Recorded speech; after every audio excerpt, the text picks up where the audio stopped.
Hello friends, आज आपण बघणार आहोत नरम चविष्ट आणि पौष्टिक अशी ज्वारीच्या पिठाची पोळी। त्याच्यासाठी मी घेतला आहे 1.5 कप ज्वारीचं पीठ। या पिठामध्ये 1.5 कप गरम पाणी घालून नीट मिक्स करून मी हे 10 मिनिट झाकून ठेवलं आहे। 10 मिनिट झाकून ठेवल्यानंतर याला छान असं एका ताटामध्ये काढून घ्यायचं।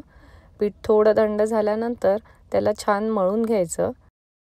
अशा प्रकारे मळून घेतल्यामुळे पोळी छान नरम येण्यास मदत होते। छान मळून झाल्यानंतर या सर्व पिठाचे आपण एकसारखे असे छोटे छोटे गोळे करून घ्यायचे आहेत आणि ह्यातला एक एक गोळा घेऊन आपण पोळी हलक्या हाताने लाटून घ्यायची आहे। पोळी लाटताना मी ज्वारीच्या पिठाचा वापर केला आहे। पोळी छान लाटून झाली की तिला आपण तव्यावर टाकायची। तव्यावर टाकल्यानंतर आपण भाकरीला जसं एक साइडनी पाणी लावतो त्या पद्धतीने पोळीला एक साइडनी पाणी लावून घ्यायचं। याच्यामुळे पोळी छान फुगण्यास मदत होते। त्याच्यानंतर पोळी दोन्ही साइडनी छान भाजून घ्यायची। पोळी भाजताना तुम्ही तेल किंवा तुपाचा वापर करू शकता। अशा प्रकारे आपण सगळ्या पोळ्या बनवून घ्यायच्या आहेत आणि इथे आपल्या छान चविष्ट नरम अशा ज्वारीच्या पोळ्या तयार आहेत।